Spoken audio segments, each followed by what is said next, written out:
Those who are most vulnerable in our society, who are going to suffer the most from the results of climate change. And I can't think of any better example than Hurricane Katrina. If you look at the impacts of Hurricane Katrina, you've been down to New Orleans since, you can clearly see it was those that were at the lower end of the socioeconomic ladder, or those who were in the hospital that suffered the most. That's one example. A second example is, when all of you drove here tonight, or took the bus, maybe some of you, you emitted carbon dioxide. And that carbon dioxide is going to be in the atmosphere for, on average, 100 years.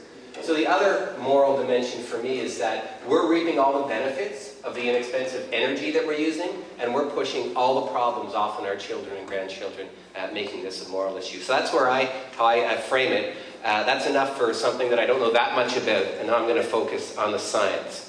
So I'm trying to answer this question, why do candidates need to be talking about climate change? Just a query, how many points did the Dow Jones gain today? 600. 900, right? How many of you don't know what that means? All right, a smattering. It did really well. A lot of people made money today. But I think that the economic indicators are actually in front of us all the time, and we pay attention to them. And I think one of the reasons that I'm going to talk about, one of the reasons our candidates need to talk about climate change because of what might happen if we don't. But I think one of the reasons that they don't is that those indicators are not in front of us all the time. And I want to share with you a couple of those indicators tonight. I'm going to share with you two sort of key global environmental change records. This is probably the most famous one. It's the Keeling curve that's come from Mauna Loa in Hawaii. You can see it starts in 1957, which is when we first began monitoring carbon dioxide in the atmosphere, and we're now up at about, most recently up about 385 parts per million carbon dioxide in the atmosphere. That slow, steady climb is the result primarily of taking fossil fuels from the crust, burning the carbon, oxidizing it to get energy, and releasing carbon dioxide to the atmosphere. The red line represents the annual inhalation and exhalation of the biosphere. But this is a key indicator, and I think that we should all know actually what the carbon dioxide level is in the atmosphere. That 385 parts per million should be part of our lexicon.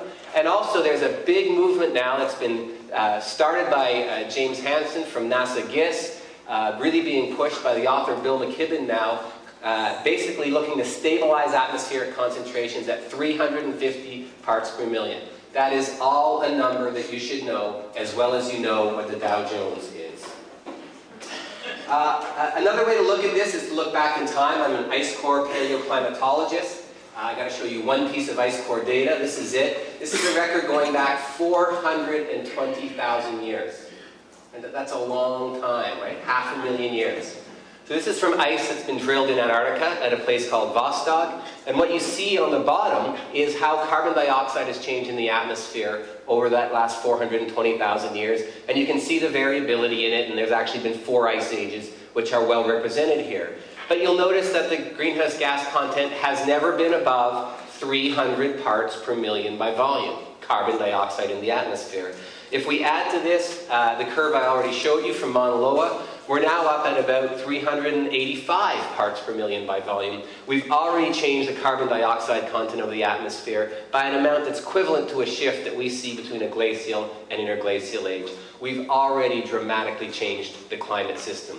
Why do we care about carbon dioxide? It's a key greenhouse gas. I won't bore you with the physics. What I'll tell you is greenhouse gases are just like blankets you put on your bed on a cold New Hampshire night. That blanket serves to trap your heat and keep you warmer. Greenhouse gases in the atmosphere serve to trap the long-wave radiation coming from the Earth and increase the temperature of the planet. More greenhouse gas, the temperature goes up more. If we're not careful, we're actually going to end up where we're going. That's going to mean if we continue to rely upon fossil fuel as our main source of energy, by the end of this century, we're going to end up with carbon dioxide content in the atmosphere at about 970 parts per million by volume, which will result in catastrophic climate change. That's where we don't want to go, but that's where we're going if we don't change the pathway that we're on right now. Conversely, if we invest in clean energy and energy efficiency, we might be able to level off our greenhouse gas content at about, I would argue, 450 parts per million in the atmosphere. James Hansen has argued that we actually need to stabilize and reduce our concentrations to 350 parts per million if we are to avoid catastrophic change. So that's where we're going, and that's our goal. And that's really a reason that we need to be talking about climate change, is because we are completely on the wrong path. One of the reasons I think the candidates aren't talking about it, it was alluded to earlier, is it's not in our face right now. Today, it's not a problem. And so we have the unenviable task of convincing politicians to do what's right today so that we can make a better life for our children and grandchildren. And while we talk about that a lot, we don't act on that a lot. All right. Here is probably, if you don't believe that our climate is changing, this is the graph that I hope changes your mind. Because this data is really shocking to the scientific community. Here we're looking at Arctic sea ice extent. June, July, and August, Arctic sea ice extent, as measured by satellites. We're going back over about 100 years. The satellite record boat begins in about 1980. Before that, it was just monitored by ships. But we just look at the record since 1980. You can see this slow, steady decline in the amount of Arctic sea ice down to 2006. And then last summer, we lost that much sea ice. We lost an additional 25% of the sea ice in the Arctic. And in 2008, it's about at the same level we've seen in 2007. There was no scientist 5 years ago who predicted that there would be a catastrophic loss of sea ice to this extent. We are now seeing the Earth system change much more rapidly than scientists predicted 5 years ago. In some ways, we blew it. And now there's talk of the Arctic sea ice disappearing during the summer altogether within the next 5 years. Why do you care about Arctic sea ice? Because it's the air conditioner of the Northern Hemisphere.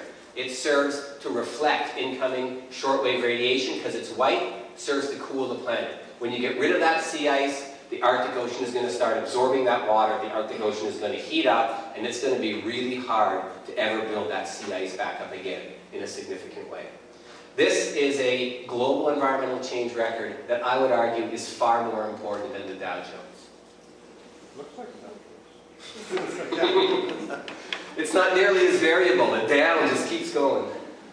All right, I want to share a little bit of information or data on how our climate's changing across the Northeast.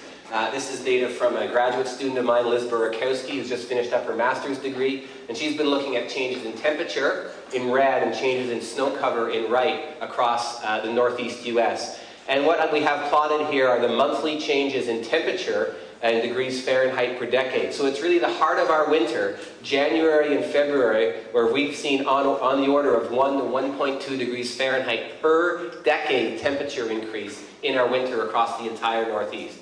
So we're looking at 3.5 to 4 degrees Fahrenheit increase in the heart of our winter. And that's a significant change, much more rapidly than the global average is increasing. When we also look at snow-covered days on the right-hand side, you see January, we've lost about 5 days per decade. That's 15 days over a 30-year period. And then in February, we've lost on the order of 2.5 days per decade. So we're looking in January, we've lost half of our snow-covered days in January over the course of the last 3 decades. The two are intimately linked. Just like Arctic sea ice keeps it cool, there's a fundamental link between snow cover and temperature in the Northeast. So we're seeing warmer winter temperatures, which are reducing our snow cover. As we reduce our snow cover, our temperatures are getting warmer because the ground is darker and it's absorbing shortwave radiation. All right, so that's sort of in the past. What might happen in the future? These are just a few results from the Northeast Climate Impact Assessment. If you're interested, there's a wealth of information on this webpage called climatechoices.org, a whole series of reports, state-based information. I just want to share a couple of potential impacts of climate change on the region. Perhaps one of the most important is what's going to happen with sea level rise. And what we decided to do was look at what would the area that commonly floods under the 100-year flood, how would that area change? And we've used a relatively moderate estimate for sea level rise of 16 inches, which occurs under a high emissions scenario, but also one that just relates to increasing sea level because the temperature